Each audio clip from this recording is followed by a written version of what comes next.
Good morning all my dear students. This it is our third lecture of engineering material. In this lecture we will see what is polymer composites and its example. Now in modern technology we need some structural material. That structural material, it should have some unusual combination of properties such as low density, high strength, high abrasion and corrosion resistance. And this material we need for number of applications, like we will need that for reactors, aircrafts, missiles, gas turbines. But all these unusual combination of properties we can't get in single metal or in alloy or in any polymeric material.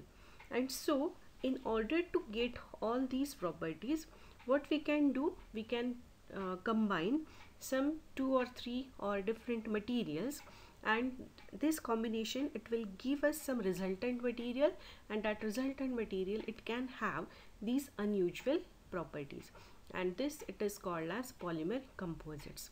So composites are formed by combination of 2 or more different materials, and the properties of resultant material it is far more superior to that of individual material. That is nothing but the composite. So polymer composite is the material which is made up of polymer matrix and reinforcing materials being put together with a defined interface. So here two types of materials are there in polymer composite, that is polymer matrix and reinforcing materials. And the boundaries between these two material, that is polymer matrix and reinforcing materials, the boundaries between two it is called as interface. Strength of this interfacial bonds affects the properties of polymer composite. Okay, now we will see the constituent of composite.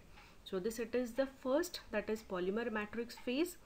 Polymer matrix phase, it is nothing but the continuous body constituent, and this it surround the other phases and gives a bulk form to the composite. So this it is the it is like the binding material, so it will give the body constituent and it will surround the other phases. Then the next one it is reinforcement or dispersed phase. This it can be fibers, sheets, particles, and these are embedded in matrix phase, and these are responsible for improved properties of polymer matrix phase. Now this polymer matrix it can be of some different material. So now we have to see one by one the polymer matrix phase and reinforcing dispersed phase. So these two are combined, and then we can get the polymer composite. First constituent of polymer composite, it is nothing but the polymer matrix. Why it is advisable to use that polymer as a matrix? Because polymer it is having good mechanical strength, and this it is light in weight and good processability it is there. So we can use that polymer as a matrix. Two types of polymer matrix are there. Which are these two? First one it is thermoplastic, second one it is thermosetting. Thermoplastic it is that polymer which will soften on heating and harden on cooling. So these types of polymers are having high toughness, good chemical resistance, and as this it is softened on heating, we can recycle it. So this it is having recyclability also. Examples of thermoplastic polymer matrix are polyolefins, vinylic polymers, etc., that we can use it as thermoplastic polymer matrix. Then the second one it is thermosetting. Thermosetting polymer matrix it is, means which type of polymers are there that will harden on cooling but will not soften on heating. There will be decomposition, so we can't use it again and again. These are not recyclable polymer, but these are having good mechanical strength than that of thermoplastic, as it is having good three-dimensional network. These are suitable for fiber composite. That is one type of polymer composite, that is fiber composite. We can use these thermosetting polymer matrix in some good structural applications, structural engineering applications. Examples of thermosetting polymer matrix are phenolic resins, then polyesters. Now what are the functions of this polymer matrix. That is to bind the dispersed phase together. So polymer matrix, and second one what we are using, that is reinforcement or dispersed phase. So all that to bind together, that is the function of this polymer matrix. Binding, it is the function. Then whatever load it will be applied on this polymer, so that will be distribute because of this polymer matrix. There will not be any crack. Why? Because its softness and plasticity, its flexibility, because of that there will be prevention of cracks if we will apply any load on that. Then this it protects the dispersed phase from chemical action. There will not be any corrosion or any chemical action, it will be there. So, and then this polymer matrix, it will help for orientation of the reinforcement or the dispersed phase, because the orientation, it is very important. Orientation of reinforcement, that is very important in polymer matrix, that we have to see afterwards. But these are the functions of the polymer matrix. Then the second constituent of that polymer composite, it is nothing but the reinforcement or dispersed phase, which we can use it as reinforcement or dispersed phase, that is fibers. Long thin filaments of glass, carbon, aramides, these are added in matrix. Because of that, because of addition of these, we can get the high tensile strength, then the stiffness and the density, it will be low. Then the second one, the second dispersed phase, it is particulates. We can add some metallic or non-metallic particles can be added in that, and then because of that, this it will its surface, it will harden. Then it will be abrasion resistance, it will be having good strength. At the same time, it will reduce the shrinkage. There should not be shrinkage of that composite material. And then there will be friction, it will reduce the friction also, it will reduce the cost also. Whatever the load it will be applied, so that load, major portion of that load, it will be taken up by these particulates. So these are the two constituent of polymer composite. That is, first one, it is polymer matrix, thermoplastic or thermosetting, that we can use. Then the reinforcement or dispersed phase, in that we can use fibers or particulates. Now depends on the orientation of these reinforcement, there is the classification of the polymer composite. Now we have to see the classification. Now the classification of composite material. This classification, it is based on reinforcement forms which we are using.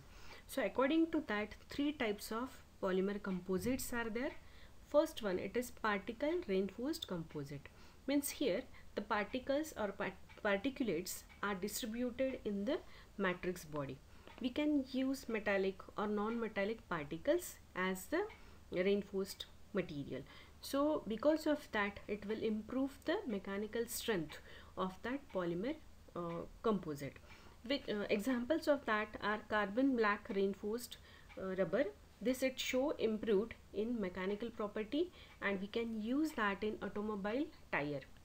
So that is first one, particle or particulate reinforced composites.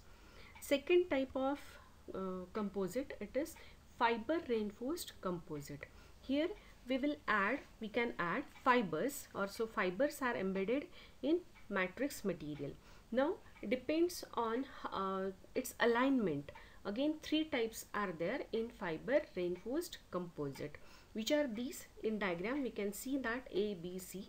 A, it is continuous aligned. Second one, it is discontinuous aligned, and the third one, it is discontinuous random. This, it is the orientation of that fiber. Depends on the length of that fiber, that polymer composite, it can have the properties. Like in discontinuous aligned fiber composite, its property vary with fiber length. If its fiber length it will change, then its mechanical strength it will change. While in continuous aligned polymer composite, if it will change the length of that fiber, if it will change, it will not make much difference. and the third one, it is discontinuous random. So whatever load it will be there, so that will be uniformly distributed on that polymer composite. So this, it is the second type. Third type of polymer composite, it is structural composite. Now in this structural composite, properties of that composite, it will not depend on only the constituent, but it will depend on the direction of its constituent. So this, it is the third type. Now here in third type of the structural composite, again two types are there. First one, it is laminar composite. This laminar composite, it is made up of lamellar sheets. Now these lamellar sheets are having strength in particular direction along its arrangement of that fibers. So this, it is having the strength in that particular direction. So now what is done here, successive layers of that sheets are stacked, and these are stacked in such a way that direction of high strength, it will varies from one layer to another, and in all direction the direction of that sheets, it will be there, direction of that high strength, it will be there, and because of that, whatever that high strength it will be, now it will be in number of directions. So only one sheet it will be having that high strength in one direction only, but this, it is stacked in such a way that its direction, it is varies from one layer to another.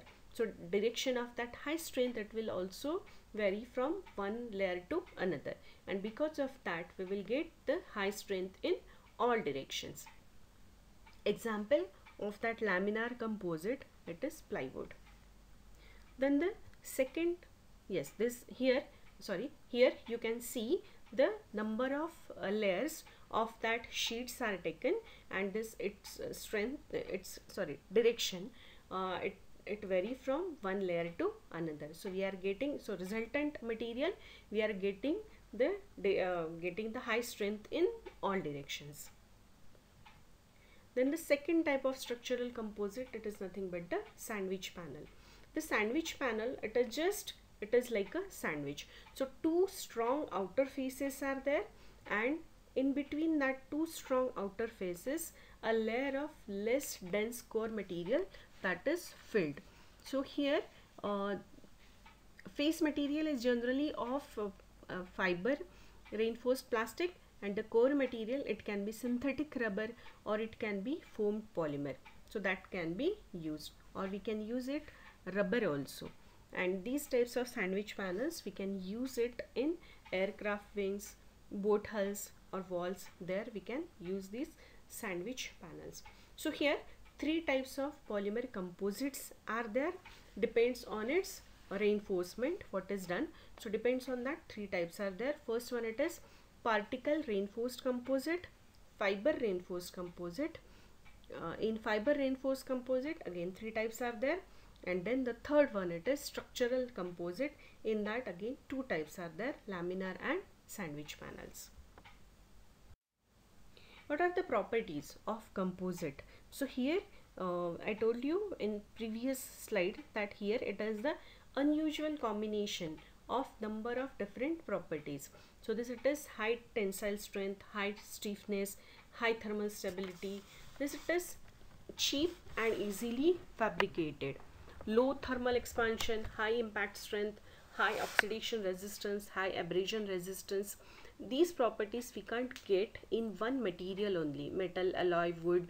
In that we can't get all these properties. So here combination of number of different materials it is done, and because of that we can get these unusual combination of materials, properties in one material only. Because of these unusual combination of properties, the applications are, number of applications are there, like in automobile, body parts, turbine engines, pumps, fabrication of roofs, floors, furniture, sports, goods making, toys, musical instruments, marine application, component of rockets, aircrafts, helicopters, antenna, electronic circuit boards. So in that we can use it, the polymer composite. Now one polymer composite that we have to see, that is FRP, fiber reinforced plastic. What is that? This, it is the composite material made up of polymer matrix and reinforced with fibers. Now the strength of this FRP, it depends on the nature, orientation and distribution of the fibers. Then it also depends on the nature of matrix, which matrix we are taking. Like it can be nylons, polyesters, depends on that it can have some strength. Then strength in between matrix and fiber phase, that is interface. So strength of interface, on that also the strength of FRP, it depends. Properties of FRP are high tensile strength, elastic nature, lower density. Now which we can use it as fiber phase and which we can use it as matrix phase. Depends on that two types of FRP are there. Which are these? Fiber phase, we can use it as glass, carbon, aramide, aluminium, paper, wood fiber, that we can use it as fiber. And matrix phase, that is nylon, polyethylene, polypropylene, polyester, epoxy resin. So depends on that, depends on the combination of these two, the strength of FRP, that will depend. Now the first type of that FRP, it is nothing but the glass FRP. Here glass we are using as reinforced material in polymer matrix. Which polymer matrix we can use? That is nylon or polyester. Advantages of this type of glass FRP are it has high tensile strength, impact strength, then this it is having lower density, excellent resistance to chemicals and excellent resistance to corrosion also. But because of this glass, this it is having some limitations. We can't use these types of glass FRP if temperature it is too high, because this matrix it will start to melt and then start to flow. So wherever the temperature it is, working temperature range it is high, there we can't use it. Then this we can't use it as a structural composites also, because these are not having that much or desired stiffness and rigidity. But then also this it is having good tensile strength and impact strength. We can use that glass FRP in automobile parts, then storage tanks, plastic pipes, there we can use that glass FRP. Second type of FRP, it is carbon FRP. Carbon fibers are reinforced in matrix. That matrix it can be epoxy resin. Here carbon fibers are obtained from pyrolysis of cellulose in inert atmosphere, that we can use it as reinforced material. Now if we will compare this carbon FRP with glass FRP, then carbon FRP, these are having high elastic modules. Elastic modules, that we know that this it is the ratio of force applied on surface to the resultant deformation. So here this it is having high elastic modules than that of glass FRP. So this it is having better resistant to temperature and corrosive chemicals. So if high temperature range it is there, then we can use, in place of glass FRP, we can use that carbon FRP.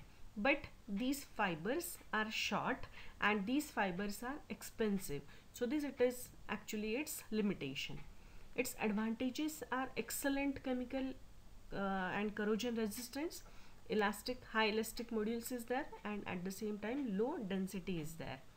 Applications, we can use that as structural components of aircrafts, helicopter, then in sports good, laptops, musical instruments, there we can use that carbon FRP. Third type of FRP, it is nothing but the aramide FRP. Here we can use that aramide fibers in matrix, and that matrix it is polyester or epoxy resin. These fibers we can obtain it from liquid crystals of Kevlar. This it is one type of liquid crystal. These are the high performance fibers. Advantages of this aramide FRP, it is high tensile strength, impact strength, abrasion resistance, high compression resistance. Now here again two types of aramide FRP are there: short fiber reinforced and long fiber reinforced. Short fiber, it is the fibers are short, so that it is the short fiber reinforced polymer. High surface, their toughness is there, its wear resistance. These are used in automobile brakes, clutches. And long fiber reinforced, aramide FRP. This it is very high compressive strength is there, very high ductility is there, and these are used in structural material for aircraft protective clothes.